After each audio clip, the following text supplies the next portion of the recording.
Thank you for listening to We Have Ways of Making You Talk. Sign up to our Patreon to receive bonus content, live streams, and our weekly newsletter with money off books and museum visits as well, plus early access to all live show tickets. That's patreon.com/wehaveways. This episode is brought to you by Heyday. Feeling stressed? Take a moment for yourself with Heyday. Stroll through rows of golden wheat, tend to cute barnyard animals, and discover the joys of a digital farm retreat. You don't have to hop in a car or catch a plane. Escape to the farm at the tap of a finger. With Heyday, you're not just tending to a farm, you're tending to yourself. Heyday. Search Heyday, that's Hay space DAY, in your favorite app store. Heyday is a free-to-play mobile game and offers optional in-app purchases and random rewards.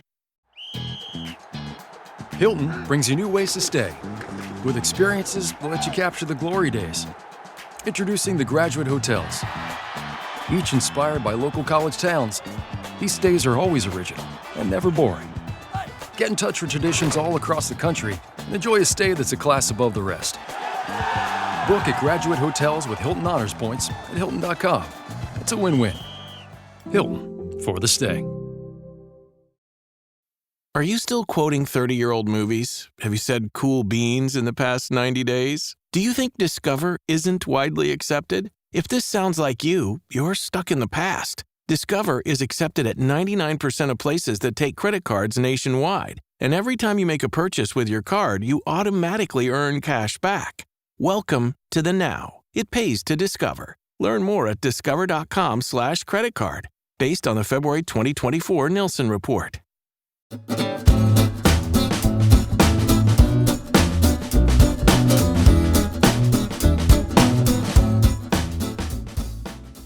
Daily Express from Moorhead, Montgomery Field Headquarters, May 4th. Take 1. Stop.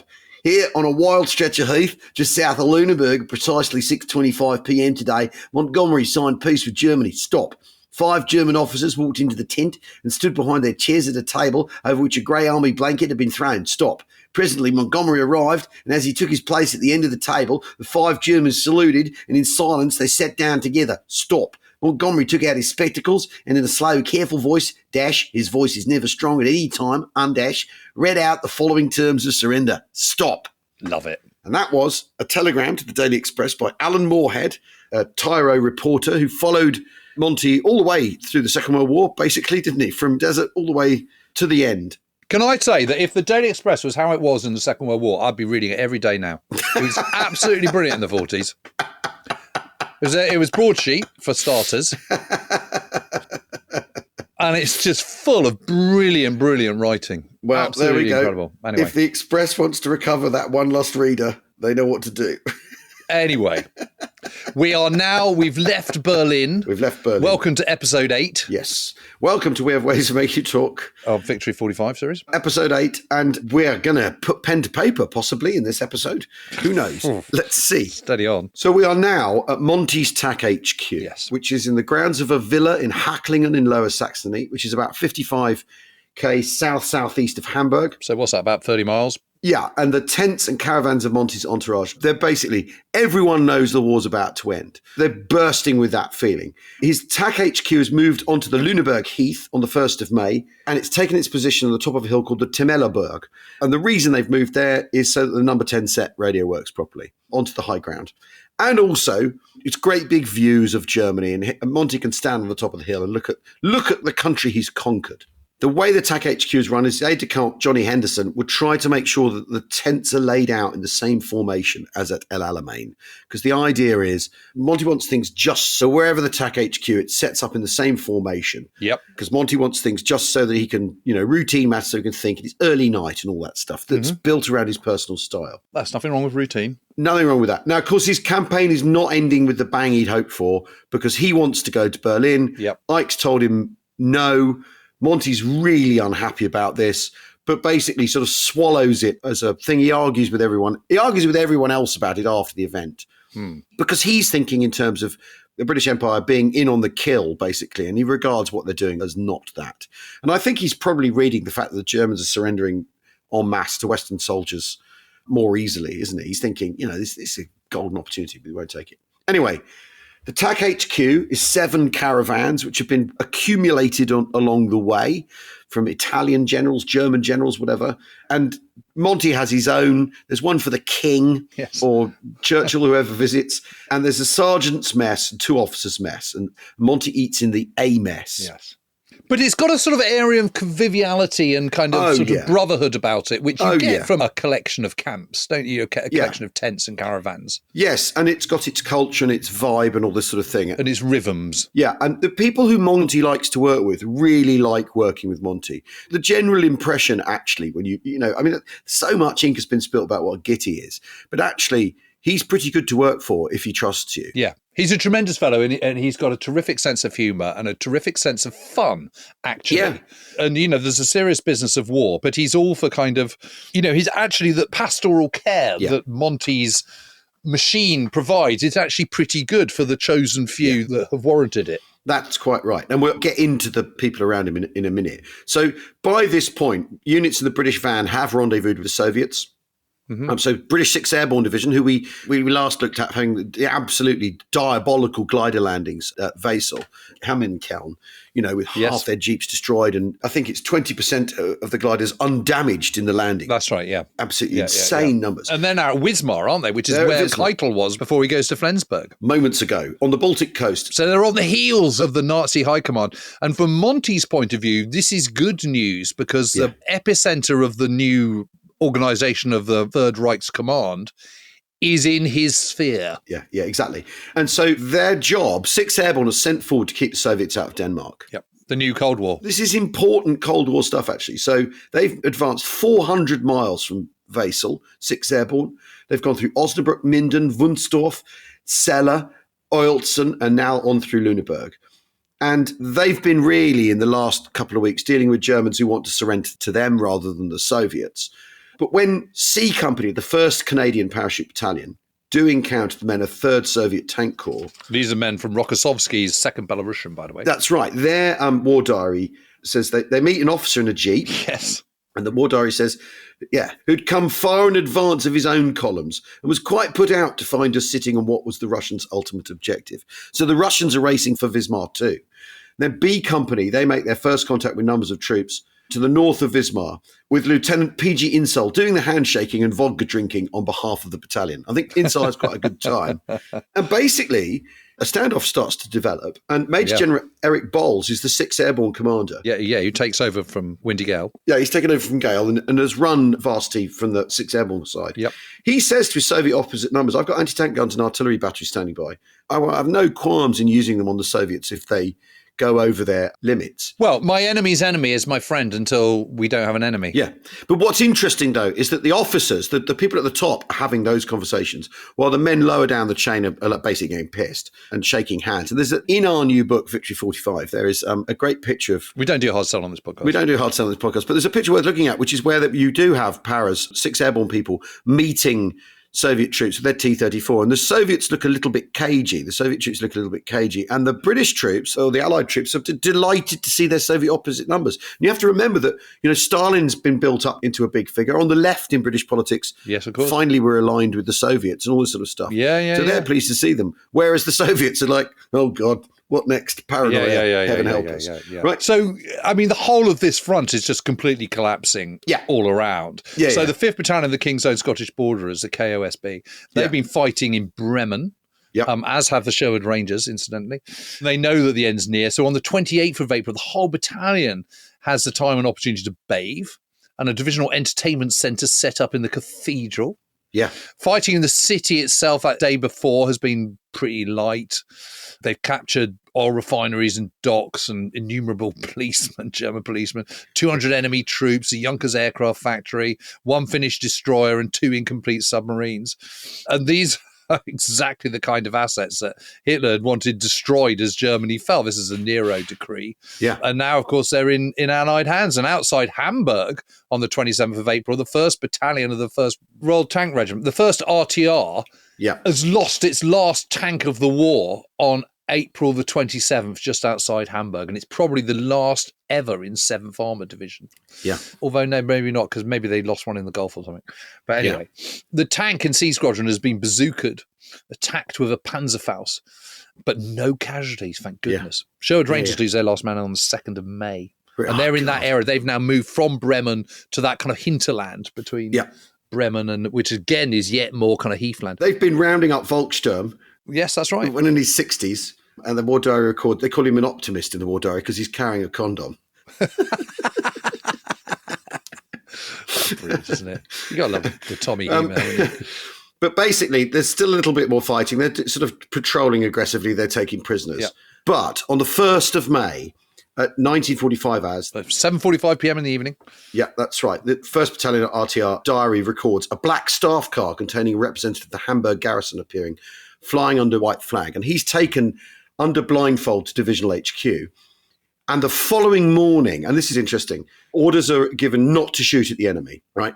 And the battalion is completely buzzing with a rumour about Hamburg's imminent surrender. And at midday, the CO, Lieutenant Colonel ORC Hobart, attends a conference about the planned occupation for the city. So they're not going to have to fight for Hamburg, which is, I think, everyone is obviously hugely relieved. Very relieved about. And then at 1700 hours, the diary notes, staff cars with negotiators for the surrender of Hamburg came through the lines to Divisional HQ. Later, it was also discovered that these saw the Commander 21st Army Group concerning the surrender of the forces opposing the 21st Army Group. Yeah. So it's starting to be mooted, isn't it? Yeah. But there's still a bit of mitty fighting around. That's right. And the thing is, and we've said this in all these episodes so far, why, dying at this point, the futility, the sheer pointlessness of all of it is awful and random and omnipresent, even for the people at Monty's TAC HQ. That's what's, I think, remarkable about this phase of the war. So we should talk a little bit about the LOs, these liaison officers, these ADCs that are operating. Well, no, they're liaison officers, not ADCs, aren't they? Yeah. No one above a captain, is that right? Yeah, there's a couple of majors, but really, depending on sort of longevity. But basically, they're captains. Well, this is unique to Monty, isn't it? Yeah. And it's a thing that after the bulge, the Americans go, we should have that. Why haven't we got that? We really love the way he does that thing. Someone will turn up and say, I've come from the Field Marshal, I'm here to help, sort of thing, or tell me what's going on. And Monty's doing this so there is sort of backup nervous system. There is eyes and ears, aren't they? Exactly. They're young men so that they can beetle about. They've got all the energy of youth, all that kind of stuff. And they're people in for the duration. They tend not to be professional soldiers. They're people who are, straight out of university or been stockbrokers or lawyers or whatever. He's not much interested in having career soldiers so that their loyalty is to him rather than their career. Not to the army. And they carry a letter from him. Literally, they carry a letter from him saying, I've been sent by Field Marshal. Access all areas, all that kind of stuff. Yeah, exactly. I've been sent by the Field Marshal. I can ask you any question and do anything. And they complete carte blanche. But what they do is they go out in a jeep first thing in the morning. They go and talk to the headquarters they got to talk to or whoever they've been sent to see. They come back. Once Monty's gone to bed, they all get drunk, drink a lot of wine. It's very collegiate. They call him the master. Yeah. They're all really tight as well, aren't they? They absolutely all love one another. They're brothers. Absolutely. And he loves them, right? And he wants them to be honest with him. And it's a very interesting thing where as long as you don't sort of go over the edge of sort of respect in the relationship, you can basically speak to him freely and frankly. It's very, very, very interesting. And they tend to be friends of family. Carol Mather, for instance, his brother's been an LO, so he's brought in for that reason. Because the family know one another, don't they? Family, friends, and all this sort of thing. And one of the longest serving is a guy called Major John Poston. Oh, yes, who is a major, isn't he? But he's only 24 or 5 or something, isn't he? Monty inherits him from Gott's headquarters. Yes. So he's 11th Hussars, he's a fighting soldier, he's got a military cross. Yes, and for those who can't remember, Gott is the guy who takes over from Auchinleck as commander of the 8th Army at the very beginning of August 1942, when they've been routed. They've managed to hold the German and Italian Panzer Army Africa on the Alamein line in July. Yeah. There's then been a change at the top. Gott's got it, and on his first big meeting in Cairo, he gets shot down en route and killed and burned in his Bristol Bombay. Because they think they're shooting Churchill down, don't they? Yeah. And Montgomery comes to take over. And he inherits Poston from Gott's setup. Monty does, Yeah. And Poston is regarded as the absolute life and soul of the TAC HQ. And by the way, this TAC HQ is Montgomery's forward tactical headquarters. It's not his main headquarters. The idea is that he can be away from the hustle and bustle of the main headquarters to think and do things his way. And also close to the front. And it's close to the front. But the point is, it's not where all the paperwork's being done and the sort of tedious grind and all the phone calls go. It's a comparatively small operation in the big scheme of things. That's right. Compared to the main headquarters. And Freddie de Gangoin runs his main, is the point. Yep. Poston has been there throughout. In his friend's estimation, they say he would have sailed with Drake. This is a man for adventure. He's got a piano that he's liberated. He's got his own caravan that he's liberated. He's living his best life. But the thing is on April the 21st, they go to see Major General Pip Roberts at 11th Armoured Division's headquarters. Yes. Him with Peter Earl, Captain Peter Earl. So Poston is with Captain Peter Earl, isn't he? They head off in a Jeep. And Earl is Carol Mather's replacement because Carol Mather has been shot down by a Focke-Wulf a couple of months earlier. That's right, yeah, but he's okay. He's okay, but he's shot down and his arm's broken and he's hors de combat. So Earl has been sent as his replacement and he's fitting in very well. They think the journey's a waste of time because the 11th Armoured aren't up to much and they take a shortcut. They recommend a shortcut to head home. They're driving home and Earl says, we're looking forward to the hock that we're going to drink after the debriefing with the master and all this sort of stuff. And suddenly they are ambushed, and we've talked about this in the last few episodes. Little pockets of German troops jumping out with Panzerfaust and all the rest of it. What they've got to do is go down swinging.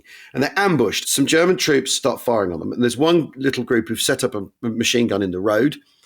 And they try and race on. And they basically, Earl's hitting the arm. They fire back with the Sten guns until they run out of ammunition. And then Earl crashes the Jeep into the machine gun, killing the crew. Right? And as they're gathering themselves from the crash, he hears Poston cry, no, stop, before one of the Germans bayonets him, lying on the ditch, and he's unarmed, has his hands up. I presume he gets him in the heart, does he? Yeah.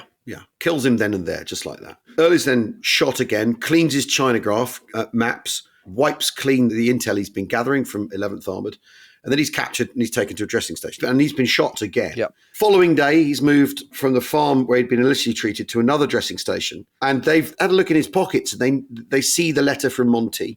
The German officer says, hang on a minute, you know where the Field Marshal is? And he goes, no, I've no idea. I don't know what you're talking about.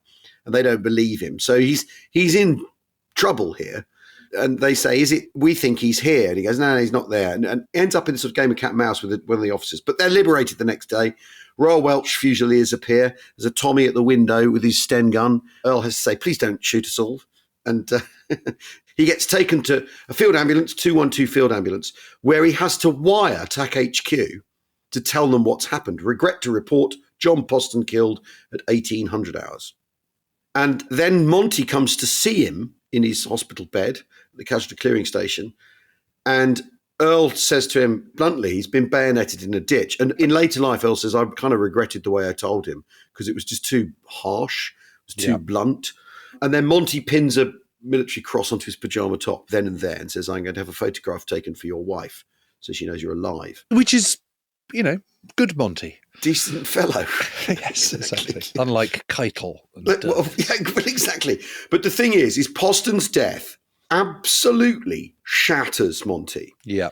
And he thinks he's murdered, doesn't he? He considers it murdered. The guy's been murdered. And he doesn't speak for 2 days. Yep, that's right. Just coming to terms with it. Yeah, exactly. There's a message of condolence from the Prime Minister. 11th Hussars do an honour guard at his funeral. And this line he says in his obituary in the Times is just amazing. I was completely devoted to him and I feel very sad. Something has definitely gone out of my life. And he cries openly at his funeral. And, Monty is all too often painted as this sort of emotionless automaton. Yeah. I mean, there's someone the other day saying, he's probably autistic. Yeah, well, whatever, right? Retroactive diagnosis is extremely dodgy. But here he is, weeping openly. And he's basically, in grief. The thing about Monty is Monty knows what war is. He knows what the cost is. It isn't a game where he's just trying to get his way the whole time. He knows exactly what the stakes are. Thank you for taking care over Operation Plunder. Exactly. And part of the backdrop to when the surrender comes to... is what has happened to John Poston. Is what has happened to John Poston and feeds into this moment. So at Dönitz's headquarters on the 3rd of May, back to the surrenders, Keitel and Dönitz are discussing how to end the war, although they've moved to Flensburg, which is the latest government headquarters. Yeah. Keitel says, it was obvious to us that when the time came, we would be asked to capitulate on the spot and without further ado. So it was a matter of expediting the transfer of what was still over 3 million troops from the Eastern Front to the American occupation zone to prevent them falling into Russian hands. I mean, Lula. Yeah, Lula, what the heck? What the heck? Lula. Anyway, totally bonkers. But out of this... Yes. The surrender starts. So the surrender at Timmerloberg begins with a phone call.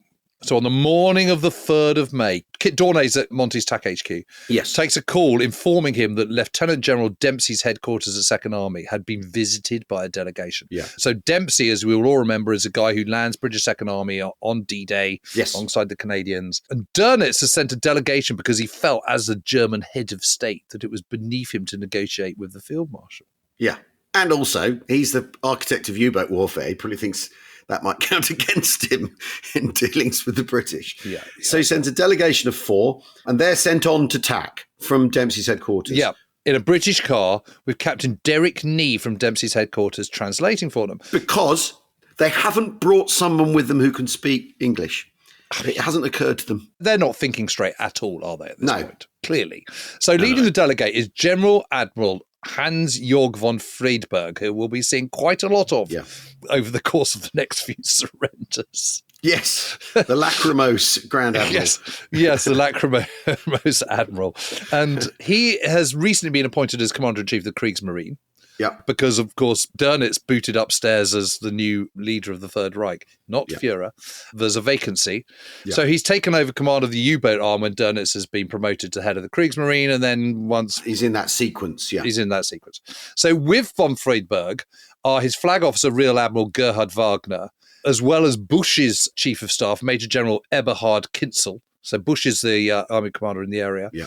Is he Army Group G? Can't remember. Yeah, I think so, yeah. And Major Hans Jochen Friedel from OKW. So Trumbull Warren, fantastic name, isn't it? A brilliant name, Warren. isn't it? My name's Trumbull Warren. A Canadian LO described them as, he describes Kinzel as a magnificent-looking officer about 6'5", complete with monocle, a real professional Prussian. What is it with these people and their monocles? And Major Friedel had the cruelest face of any man I've ever seen. He obviously hadn't met Kaltenbrunner. No. And what's interesting about this, the Germans are all dressed up like this. The British and Duke guys, they're all in battle dress. They're not dressed up. For Germans, leather greatcoats. Yeah, exactly. For Monty and co, it's battle dress. Exactly. So Monty makes them wait, and he makes them wait behind a line drawn in the dirt by the Union Jack at the gates of the TAC HQ. Yeah. And one of them seems to think, one report from the Germans is there's a stick put on the ground for them to stand behind. Yeah. And Busch is furious about this when he hears about it. Anyway, you're going to be Monty and I'll be the Germans. Be Monty. And he does this sort of floppy, scruffy salute, like a sloppy salute, because they're all like bolt upright. He's like, whatever. Whatever. And he says, "Who are you?" I am General Admiral von Friedberg. Because he blubs a lot. Commander-in-Chief of the Kriegsmarine, sir. I have never heard of you. Who are you? Major General Kinzel. Never heard of you. Who are you? He says to Friedel. I am Major Friedel. Major? How dare you bring a major to my headquarters? Yeah, superb. And at this point, Trumbull Warren whispers to Kit Dorney, the chief was putting on a pretty good act. And Dorney whispers back, "Shut up, you SOB. He's been rehearsing this for 6 years." And then Monty says, "What do you want?" So von Friedberg attempts to read a letter that he's bearing from Field Marshal Keitel, but his poor English and his blubbing get the better of him. So then Nee translates instead, and it's a tale of German woe, Army Group Vistula, north of Berlin in tatters, and Keitel's asking for a stay of Soviet execution, and would they be able to surrender to Monty? And Monty says, "Certainly not. Those armies are fighting the Russians, so they must surrender to the Russians. I'm not going to have any dealings about anything on my eastern flank. That subject is closed." Though he does say individual soldiers with their hands up he'll take, but he's not taking army group surrenders from anybody. So they try again, don't they? They try again, and he's just not having anything, and he berates the Germans for Coventry. Yeah, he says, "You should have thought of this 6 years ago." Well, he's got a point. Yeah, he has got a point. I mean, it's a thing we've often said on the podcast. Yeah, horrors of Bergen-Belsen starting the war, bringing ruin upon themselves. Yeah. And if there wasn't an unconditional surrender, he'd unleash further misery. But then what he does, and this is very interesting, is he says, "But if you surrender all German forces between Lubeck and the Dutch coast, as well as everyone in Denmark, Heligoland and the German islands, basically everyone he's facing, that would be okay. He'll take it. He'll take it." And they're rendered speechless by this because such is the state of their delusion. They have not come to take that kind of offer. They're trying to sort of do some horse trading and some finagling. So what Monty does then is he gets his staff, he says, "Bring me a map," and he gets a map and he shows them their dispositions and the full state of play and exactly what a nightmare things are for the Wehrmacht. And then he says to them, "You guys think it over, have some lunch." I'll see you later. Get your bully beef sandwich.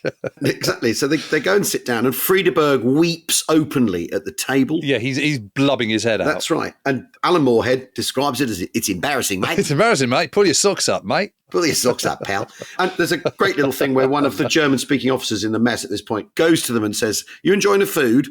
And they go, "Oh, yeah, it's really fantastic food as well." And they say, "It's a real shame. It's not our usual stuff. The chef can't provide us as he ought to."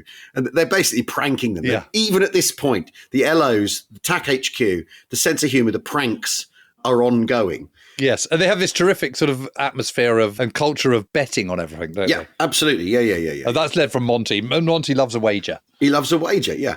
So in the meantime, in the A mess, Yes. because they're the two messes, they get some tables together, they cover them with blankets, they've got maps laid out on them so you can mark up the German positions. And his staff are to be armed, but discreetly, right? All these tiny little touches that Monty's, as Kit Dornay says, has been preparing for 6 years. And there's Colonel Joe Hewitt will interpret. So after lunch, he comes back and they're all full of lunch and brandy and coffee. And he, in much greater detail, sets out in the A mess on the map on the table, a much more detailed description of their situation. He's wearing his decorations this time. He's less casual and he's being more businesslike. Von Friedeberg blubs again because, he's come to try and drive a bargain and dodge the Soviets and do what Dönitz wants and have some influence over events. And so once the briefing's complete, Monty sums up and there's the CBS correspondent, Bill Downs, who's there. He says basically Monty wants unconditional surrenders in the areas he's talked about earlier. Once the Germans have surrendered, and only then would he discuss the implications of your surrender, how we will dispose of those surrendered troops, how we will occupy the surrendered territory, how we will deal with civilians, and so forth. So it's literally an unconditional surrender. You will surrender, and then... Yes, and he says, and my third point. It's absolutely amazing, this. And my third point, if you do not agree to point one, the surrender, then I will go on with the war, and I will be delighted to do so. All your soldiers and civilians may be killed, Friedeberg sort of dabs his eyes and pulls his socks up and pulls himself together and agrees to deliver this news to Dönitz in person. Yeah, exactly. Because von Friedeberg says he just doesn't have the authority to accept Monty's offer. So Yeah. arrangements are then made and the chastened German deputation separated. Wagner and Kinzel remain effectively as hostages at TAC HQ. Yeah. And von Friedeberg and Major Friedel return to Flensburg. And Monty's staff arrange for break-in air operations to allow von Friedeberg and Friedel to get back to Flensburg without being shot up. Yeah. And at TAC HQ, the two Germans, are remaining there, spending a very anxious night. Kinzel being quizzed in detail about the state of the German army and explaining to Joe Hewitt that the surrender would entail 1 million German soldiers, 400,000 prisoners of war, and 2 million civilians who'd fled the Soviet advance. Yeah. And in the meantime, word creeps out into 21st Army Group that the surrender is imminent. Yeah. So that evening, Monty was Field Marshal Alan Brooke, who is, of course, the chief of the Imperial General Staff, Britain's most senior officer, and informs him about what's been going on that day. Yeah. And his view is that von Friedeberg knows that the writing's on the wall, that resistance is not going to be prolonged, that he's got it with the surrender's almost in his hand. And that night he writes to his son David's guardians, who are a family called the Reynolds, and he says, I really do think the war in Germany is drawing to a close. We took 1 million prisoners in April, and the total since D-Day is 3 million. So as night falls and Monty's staff erect a marquee for the return of the German delegation, the Field Marshal goes to bed at his usual time, 9:30. And as you've pointed out, he likes things just so, even on a night like this. Well, we're going to take a quick break now while Monty gets his beauty sleep. And in the morning, we will return with the surrender. The new McCrispy Strip is here. Dip approved by ketchup, tangy barbecue, honey mustard, Sprite, McFlurry, Big Mac sauce, double dipped in buffalo and ranch, more ranch, and creamy chili McCrispy Strip Dip. Now at McDonald's. Ba-da-ba-ba-ba. This episode is brought to you by GM Genuine Parts and AC Delco. Get the most out of your vehicle with GM Genuine Parts and AC Delco original equipment. The only parts designed, engineered, tested, and backed by General Motors. You can find your perfect fit for most makes and models and choose from 3 tiers of parts, including GM OE or gold and silver aftermarket parts. Visit gmparts.com for more information. Ryan Reynolds here from Mint Mobile with a message for everyone paying big wireless way too much. Please, for the love of everything good in this world, stop. With Mint, you can get premium wireless for just $15 a month. Of course, if you enjoy overpaying, no judgments, but that's weird. Okay, one judgment. Anyway, give it a try at mintmobile.com/switch. Upfront payment of $45 for 3-month plan, equivalent to $15 per month required. Intro rate first 3 months only, then full price plan options available. Taxes and fees extra. See full terms at mintmobile.com.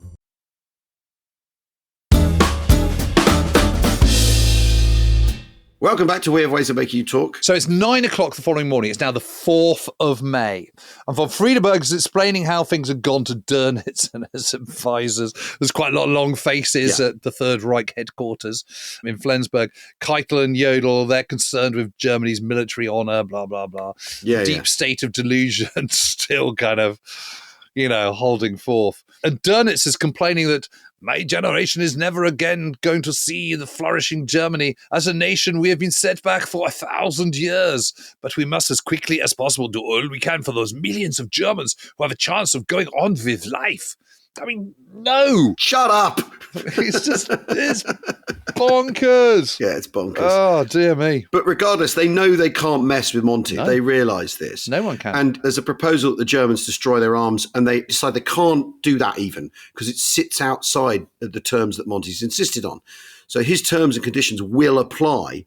And what's really interesting is they're already referring to the part of Germany that the Red Army has seized as Russia, and the rest as Germany. When Elena Kagan passed that sign that said this was the German border, there's a peculiar echo of that in Flensburg, the idea that the bits lost are gone now.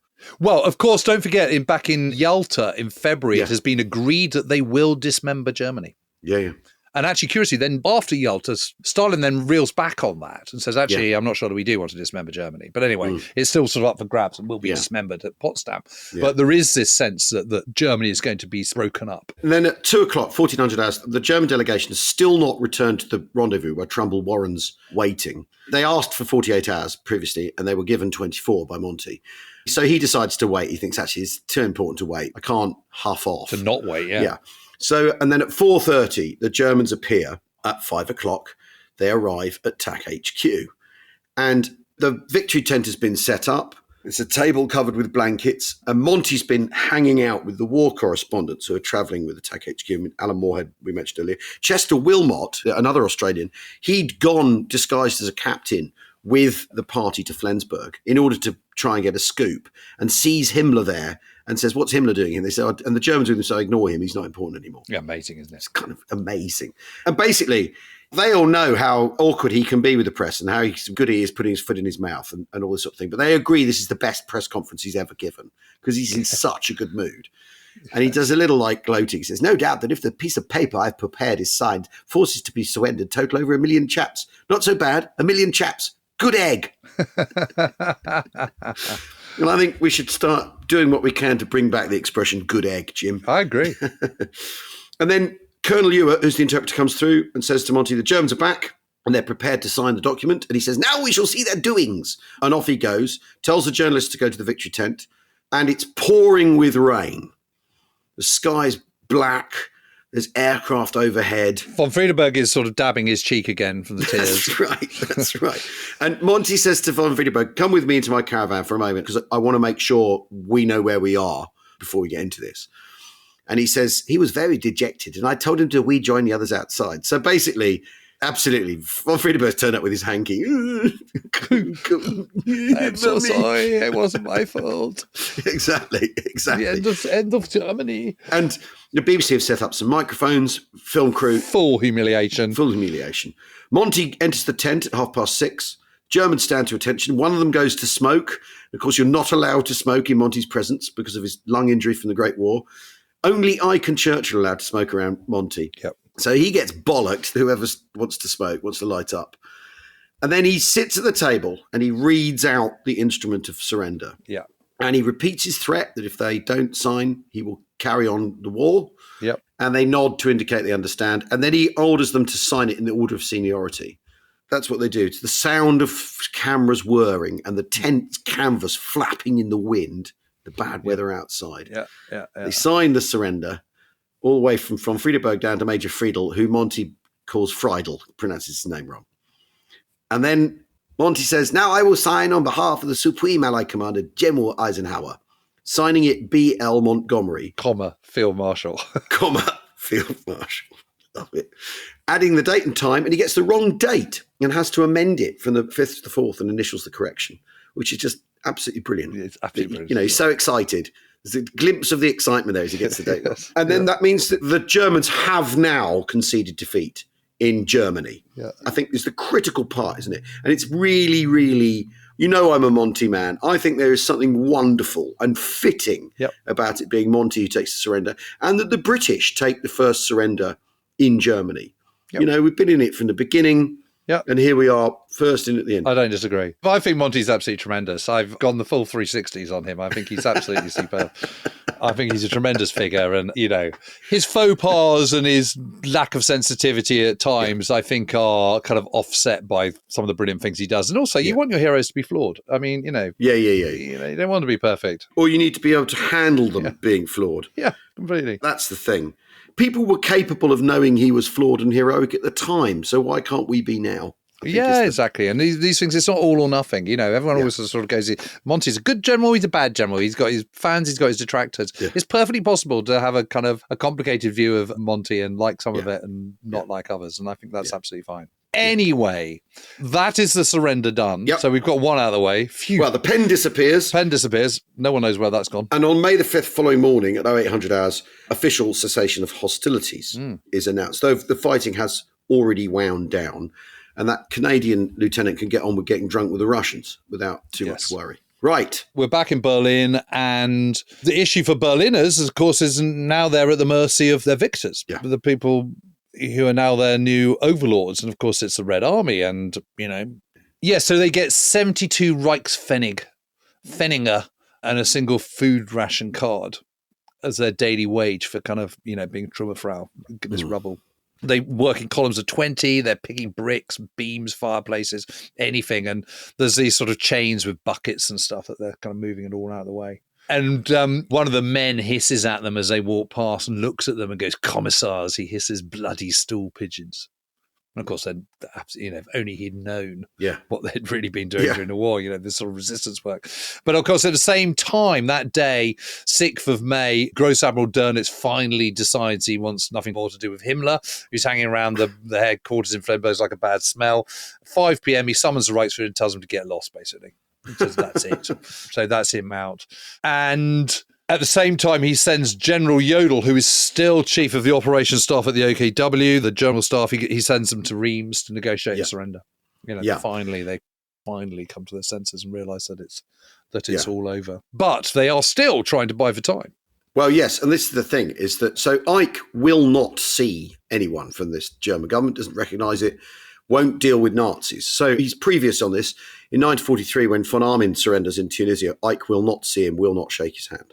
He's going to have nothing to do with it. So Jodl is dealt with by Lieutenant General Walter Beadle Smith, the Beetle, who's Ike's chief of staff. He's been by his side and knows Ike inside out, knows his mind, and is of his mind too. Yes. And what's happened is Friedeberg has already been to see Beetle Smith and gets nowhere in the same way, because he's trying to run the clock down. So when Jodl arrives... So what about when Jodl goes? Jodl goes first. This is the point. So Jodl then arrives... Is Friedeberg blubbing again? Well, yes, von Friedeberg's been blubbing and all sort of thing.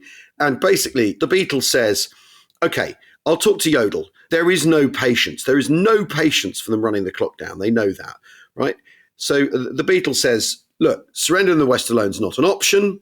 And then Jodl starts sort of going, "Well, you know, I don't have the authority. I can't sign for the army, the Luftwaffe, and the Kriegsmarine. You know, it'd take a day to rustle up the personnel to sign the surrender," and all this sort of thing.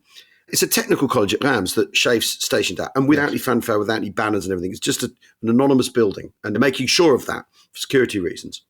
And so the Beetle goes to see Ike and says, "You know, this is going on. He's stalling." And Ike says, "Well, tough shit, tell him he has to surrender," and then goes off to a cocktail party, which Kay Summersby, his driver, has organised with a Women's Auxiliary Cocktail Corps. And Jodl is talking to Beetle Smith and General Strong, who's the British intelligence officer. Yes, Kenneth Strong. He's a British intelligence officer who speaks German, and he's very much an Ike man, not a Monty man. Yes, and he's very tight with Beetle as well, isn't he? That's right. And at Schaeff, it's basically de rigueur to sort of roll your eyes about Monty all the time. And all the Brits are doing that too, because they want a quiet life at Schaeff. Anyway, Jodl is saying to them, I still don't have the authority. And they know he's running the clock down. They think he's completely out of touch with reality. And they say, you've got to sign by midnight. We want you to sign now, but we'll give you 48 hours to conform to the terms of the surrender. And if you don't, bombing will resume and Germans will refuse to accept German soldiers coming from the east to surrender. So he puts the pressure on. And at 9:45, Jodl radios Keitel at Flensburg. Yep. Jodl, his wire reads, and all of the communications they have to do through 21st Army Group headquarters in open transmission because they don't have their own means of communication. They haven't brought a radio with them. It's also hopeless. And again, they're relying on the Americans and the British to translate for them. His wire reads, General Eisenhower insists to be signed today. Otherwise, Allied front will be closed to all those trying to surrender. Negotiations will be discontinued. I see no choice other than chaos or signing. Please send wireless confirmation that I have the authority to sign the surrender. Capitulation could then take effect. Hostilities will end at midnight on May the 9th, 1945, German summertime. So again, even that is running the clock down. At Flensburg, they see that they call it blackmail, the conditions that Jodl has relayed. Yep. But then 3/4 of an hour later, Dönitz messages Jodl back, go ahead and sign. Yeah. Fine. And Jodl has also been saying to Strong, you need to side with us, the Germans, against the Americans and the Russians, because that's the world that's coming. He's trying everything, basically, to kill time. In the meantime, Schaeff's staff have got their war room ready, which is the big room in the technical college with a wall-to-ceiling map behind plastic of the whole of the theatre. There's microphones, film cameras. There's 12 chairs around the large table, a further row behind. Yes. And, everyone's waiting. The Soviets are there, looking rather tense because, after all, there's a surrender about to be signed. But no Eisenhower. He's still not there. He's had nothing to do with it. He's having nothing to do with it. He's staying in his office. So at 02:30 hours on the 7th of May, the press, officers and men cram into the map room. Yes, and one of the people who's there is Billy Drake. That's right, yeah. My old friend, who shot down in his Hurricane over France in 1940. Absolutely amazing. Commands 112 Shark Squadron in the Western Desert. He's there. Incredible. And Ike's not there. He's still in his office. He's not going to sign the document. He's not going to. The Beetle will on his behalf. So the German deputation enter. Jodl removes his glasses as he sits down. The footage of this is great because they all look mortified. Von Friedeberg, ready to blub. There's a solid glass ashtray between the pair of them. To Jodl's right is Major Wilhelm Oxenius, who's his aide-de-camp, who's there to translate and assist. But, he's present but not involved, really. And the document is signed at 02:41 hours. 02:41 on the 7th of May. The 7th of May. Ike is still not there. He's in his office smoking. Kay Summersby, who's his driver and maybe his lover, and we'll never know, says, though at the same time, I thought it rather lonely and pathetic in the Supreme Commander's office. The silence was heavy with the contrast of the bustle in the war room. Because very often Ike prefers being on his own because of the pressure of the job. He'd just think, I need to be by myself often enough. Oh, my God. Can you imagine the responsibility on his shoulders? That's ridiculous. Absolutely ridiculous. Absolutely ridiculous. Burden of command, if ever there was. That phrase is jeepers. appropriate to him anyway. Yeah, is inadequate, that idea. And, the pressure turns him into a diamond is the thing. He's at the peak of his abilities at this point as well, in the way he's dealing with the coalition, I think, is the other thing. So Jodl makes sort of show of examining the document. Oh, what am I signing away here? Unlike the I agree internet forms we all click on these days. Yeah. Beadle-Smith witnesses, along with French General, Major General François Seves, and General Ivan Susloparov for the Soviets with an interpreter. And there it is. It's signed. But what happens, and this is quite amazing. Yeah, it is absolutely amazing, this, isn't it? This is Jodl standing up. Yeah. He gets up. And saying, I want to have my moment. He says, I want a word, he says in English. And he starts in English and basically he says, with this signature, the German people and armed forces are, for better or worse, delivered into the victor's hands. And then he switches back to German because he can't cope. In this war, which has lasted more than 5 years, both have achieved and suffered more than perhaps any other people in the world. In this hour, I can only express my hope that the victors will treat them with generosity. I mean... Yeah, everyone's absolutely gobsmacked by this, aren't they? Yeah, no one replies. The arrogance, the kind of delusion. The kind of... Our people have achieved and suffered more than... And finally, it's time for Jodl to meet the Supreme Commander. That's right. So Ike will see him now that he's signed, and he's in the headmaster's office. He won't shake his hand, won't salute him, doesn't do anything. Nothing. They don't explain pleasantries. Air Chief Marshal Sir Arthur Tedder is with him as Deputy Schaeff, and he basically says, do you understand the provisions of the surrender, and Jodl says, "Yeah." And then Ike goes on and says, "You will get details of instructions at a later date, and you will be expected to carry them out faithfully. You will officially and personally be held responsible if the terms of this surrender are violated, including its provisions for the German commanders to appear in Berlin at the moment set by the Russian High Command to accomplish formal surrender to that government. That is all." Yeah. And Jodl says, "Yeah." yeah, well. and it's removed. Off he goes. And then Ike and Tedder go through to the war room. They pose with the pens that have been used to sign the surrender. And then he speaks. It's quite a long speech, but I think the really critical bit, and Tedder's sort of brooding at his side, looking important. Ike says this unconditional surrender has been achieved by teamwork. Not only by teamwork not only among the allies participating, but all the services, land, sea, and air. To every subordinate of this command of almost 5 million allies, I owe a debt of gratitude that can never be repaid. The only repayment that can be made to them is a deep appreciation and lasting gratitude of all free citizens of all the United Nations. And he drinks his champagne that Kay Summersby says tastes flat, draws on his ever-present cigarette, poses with the pens, and that is the surrender at Reims, as the Americans call it. Yes. And at that point, we should take another break. Another break, because we are going to do something unprecedented in Ways to Make You Talk. This is a three-parter, because there's no way to get all the meat in the sausage easily, is the simple truth. And we will be back with the next big surrender after the break. See you in a tick. Welcome back to We Have Ways of Making You Talk for our unprecedented third part, Jim. We've not done this before, have we? No. But still quite a few surrenders to get through. And the aim here is after all, to avoid a 9th episode of this 8-part series. Yes, that would just be wrong.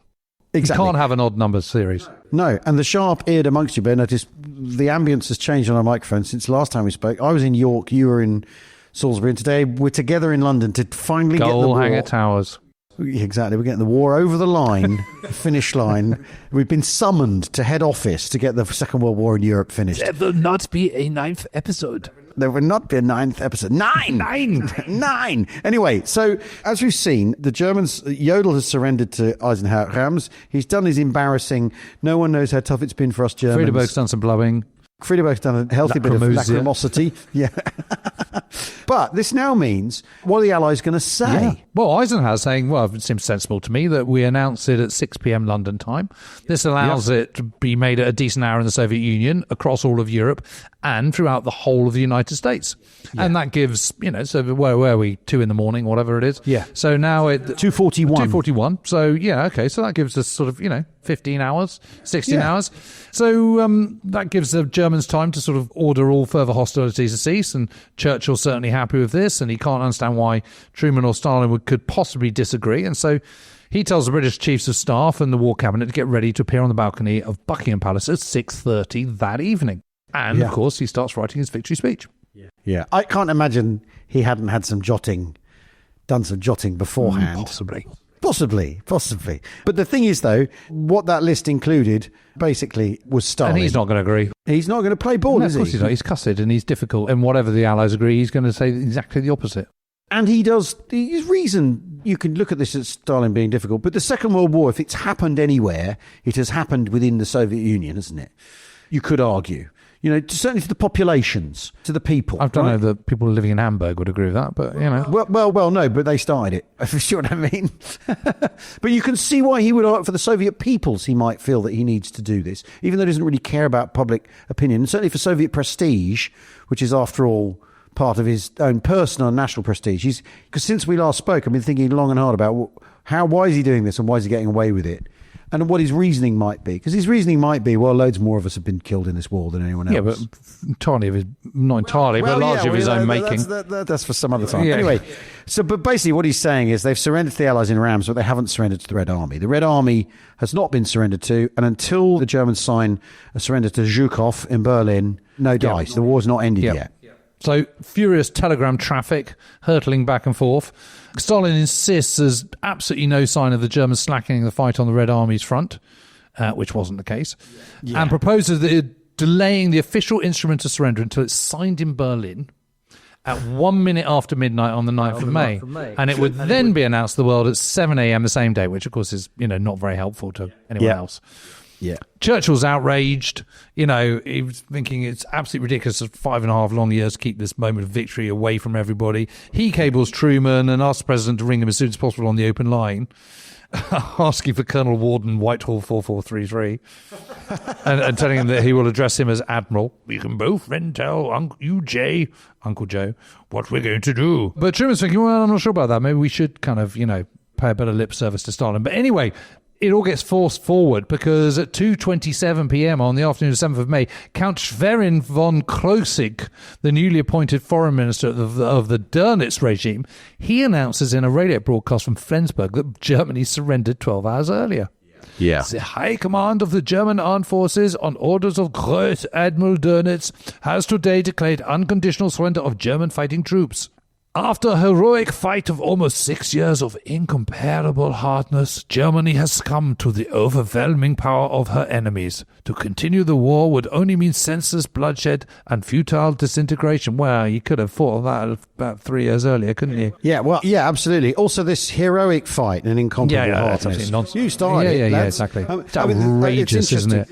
It is completely outrageous. I mean, it's interesting that it's essentially this broadcast by von Krosigk that sort of then kicks this next sequence of things. Yes, because but the news is going to get out anyhow, isn't it? Well, I guess so. But the point is, there have been a number of trusted war correspondents there to witness the signature at Reims, the signing at Reims, and of course they've all been embargoed. But Ed Kennedy, who's a really highly regarded American war reporter for the Associated Press, AP News, as far as he's concerned, this is a scoop of a lifetime because he's heard this broadcast. And he thinks, well, it's out. The embargo is no longer valid. So he immediately rings through to the London Bureau and is connected to Lewis Hawkins in the Associated Press's London newsroom. And he goes, this is Ed Kennedy, Lou. Germany has surrendered unconditionally. That's surrendered unconditionally. That's official. Make the date, Reims, France, and get it out. So he does. And he sends out about 300 words, including a quote from Jodl, the German senior commander at Reims, who's been at Reims.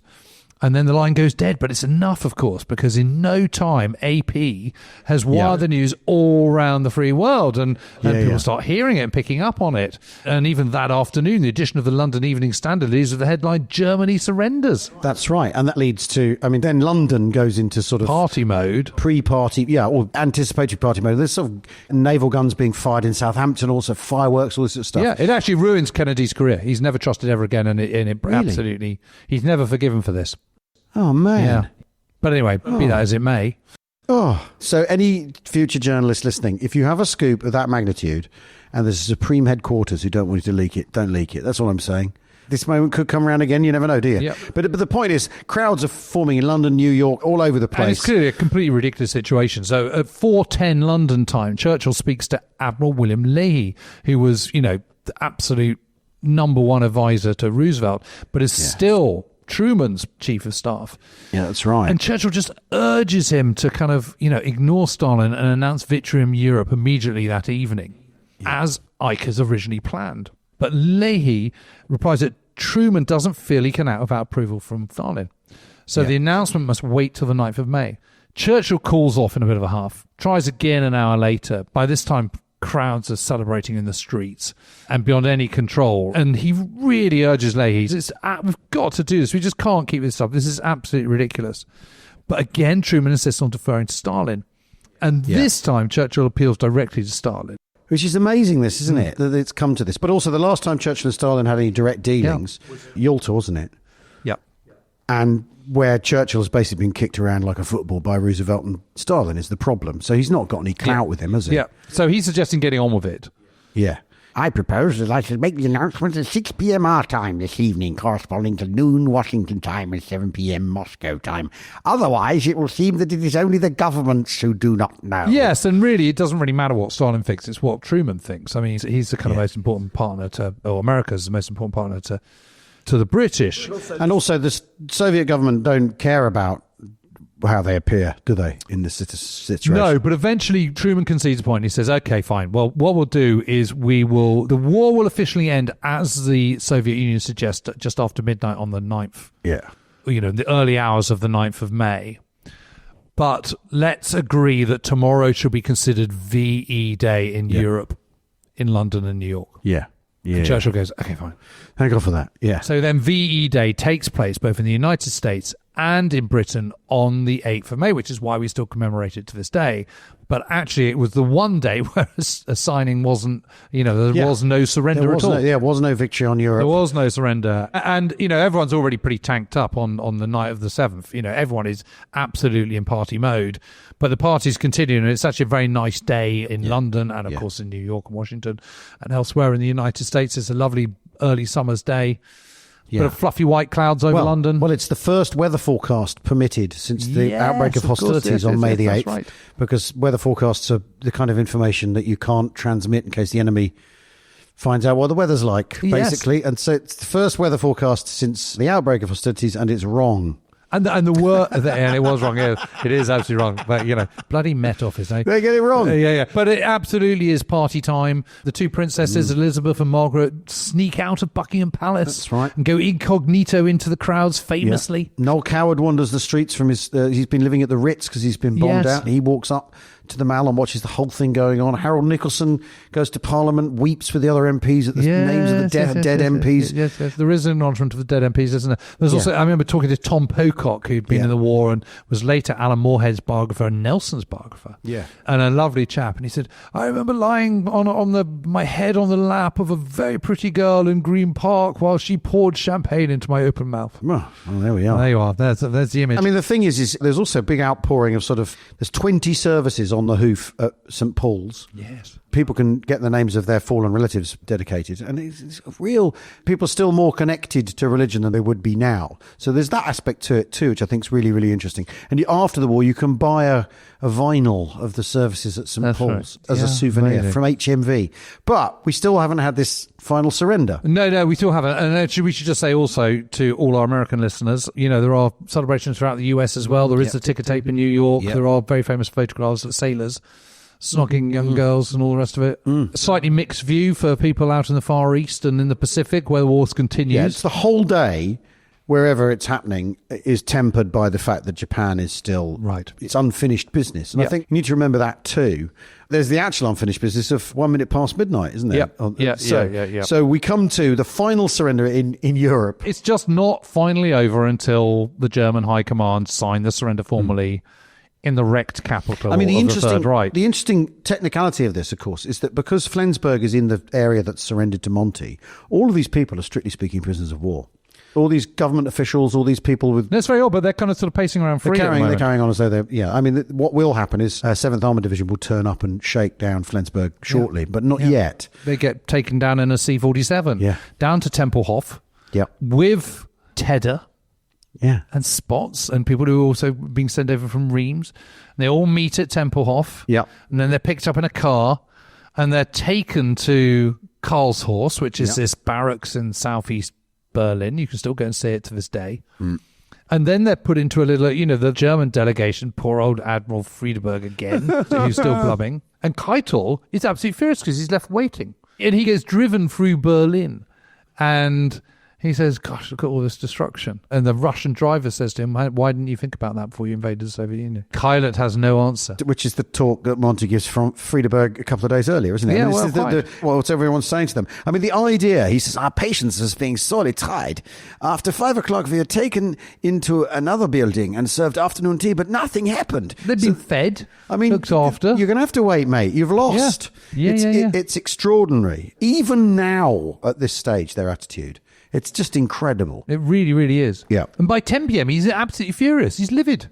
Yeah. His patience has been exhausted. I mean, he's got to get back to his stamp collection? What's he got to do? I mean, you've talked a lot about the kind of delusion at the highest level of the Third Reich, and here you are. I mean, this is a guy who's been chief of staff under Hitler. Hitler's died by his own hand. The whole of Berlin is in ruins. There's victory, and he's complaining about having be kept waiting. You know what you could call him? He's a Chateau General, isn't he? He's a Schloss General. Yeah. If one country has ever been commanded by Chateau Generals, it's Nazi Germany. Yeah. There's a thought. Hold that thought, listener. You heard it here first. Yes. Anyway, so he's finally, just after midnight, they're led into a hall where the covered tables have been laid out. And on the right-hand side of the room, under Allied flags, is the top table. And there's Marshal Zhukov, flanked by Tedder, Yep. And Tui Who's Spots. a Deputy Supreme Allied Commander. And he was at Reims, of course, so he was there to witness the signature at Reims. 3 other tables are drawn up. So it's like a big giant E, effectively. And you've got the top table and the flags are behind it, and then they've got these 3 longer tables coming off it. And as you go into the room, the top bit of the long bit of the E is on the right-hand side. The back wall is where all the flags are. And Keitel is put on the side nearer the entranceway. Yeah. Near to kind of 90 degrees to Zhukov and Tedder and Spots. Yeah. And he says every corner of the hall was packed and brilliantly lit by spotlights. So he's on show. Yeah, he's all dressed to the nines. He's got his Field Marshal's baton. Has he got a monocle? He's got a monocle. He does the whole kind of raising his baton, rather. Yeah. He sits down. His face looks kind of blotchy. Takes off his gloves. Carefully rearranges his monocle. And he does his best to sit ramrod straight. But there is a moment, because the whole thing's filmed, there's a moment where you see him start and he looks over his shoulder and he's taken aback and you can see he's absolutely crapping himself. Yeah. Well, because if the boot was on the other foot, he'd be shooting the guy coming to surrender him later, wouldn't he? You know what I mean? There were 3 surrender documents, one in English, one in Russian, one in German. Everyone in the party has to sign it. Yep. So Tedder, Zhukov, General Stumpf, Friedeberg, and then Keitel. So, it's quite a lot of signing to be done. But it's finally done at 12:43 a.m. Toasts then follow, then more toasts, and yet more again. And by that time, the Germans have been whisked away again. And what's absolutely amazing by this, because, finally it's all done and dusted. Although, actually, again, it's not formally over till 7 a.m. the following morning. All 3 German commanders are then taken back to Tempelhof. Yeah. And flown home. We flew straight back to Strasbourg, relieved to be in a British aircraft in the air. Touchdown again at around 10 o'clock. And that means, so now the war is over. I mean, it is, when the British do finally dismantle the Flensburg government, they're all outraged at the way they're all treated, the people who are still in power in Nazi Germany. Such as power exists. And it just shows the complete bubble of delusion and illusion they're living in. Completely. And of course, it's all met by kind of, in different reactions to different people depending on where they are. But we mentioned Ruf Andreas Friedrich, who's a sort of anti-regime resistance fighter in Berlin. And she goes, the world goes on celebrating victory. Meanwhile, Berliners ponder where to find something to eat. Probably going to end up saying this again. Well, they started it, although obviously she's anti-regime. It is interesting, because there is a lot of writing about this sort of strange tip into self-pity that happens in Germany quite quickly after the end of the war, isn't there? Yeah. You can read about that quite a lot. A very good book, Aftermath, about what Berlin's like after the end of the war. Yep. And how quite quickly there's this kind of like, look at what's been done to us.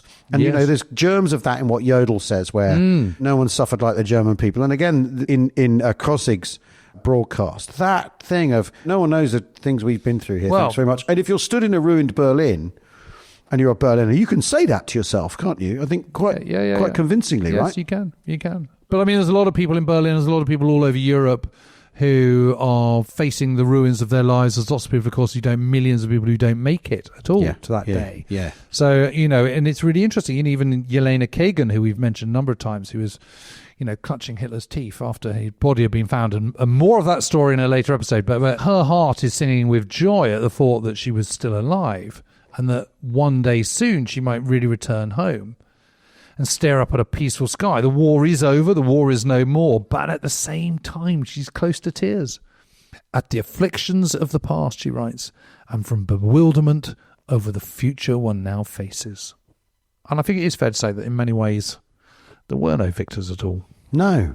And that you're at the end of an epically pointless struggle. Cataclysm. Yeah, catastrophe that has just shattered, killed, up to 60 million people. Ruined the lives of many, many more, changed borders, shattered cities, villages, towns, seen just untold scales of destruction. Yeah. But in Europe, at any rate, it is finally over. Yeah. And the pieces have to fall back into whatever new place they will. Yeah. And the war in Japan is still to go on. And if you're George MacDonald Fraser in Burma somewhere and an officer shouts out, chaps, the war in Europe's over, the men with him from the border regiment think, so what? But I think that what's interesting about the end of the war in Europe, particularly and indeed in the war against Imperial Japan, is the peace settlements are pretty good. And we're still reaping the benefits of that very good peace settlement that was arranged both here and in the Far East in a couple of months' time in August 1945. Well, thanks everyone. There we are. We've got to the end of the Second World War, but not the end of the podcast, as Jim hinted a moment ago. We are going to do a wash up, which will also include the hunt for Hitler's teeth, the truth behind what really happened to Hitler, the truth. And no, spoiler alert, he didn't go to South America. Exactly, the truth, and the whole tooth about what happened to. Very good. And his brains all over you can't fly to Argentina or go to Argentina by submarine if your brains are on a sofa. No. Just can't be done, particularly when they're 12 foot underground. Exactly. Anyway, thanks everybody for listening. Don't forget, you can listen to all these in one go. Let's say you've got to this last one and you think, why did I have to go through all those ads? Sign up to Officer Class on Apple and you won't ever need to listen to another commercial from us, our sponsors, ever again. Or, even better, join the Patreon for more stuff. We have our new website, worldwar2headquarters.com, which we'd like you to pop over to if you want, where there's all sorts of Second World War stuff. And, of course, we have Waves Festival, 12th to the 14th of September this year, where we'll be talking about this and much else besides, and we'll all be able to raise a glass to that victory 80 years ago in 1945. Thanks very much for listening. It's cheerio from me, and it's goodbye from him. Cheerio. Bye.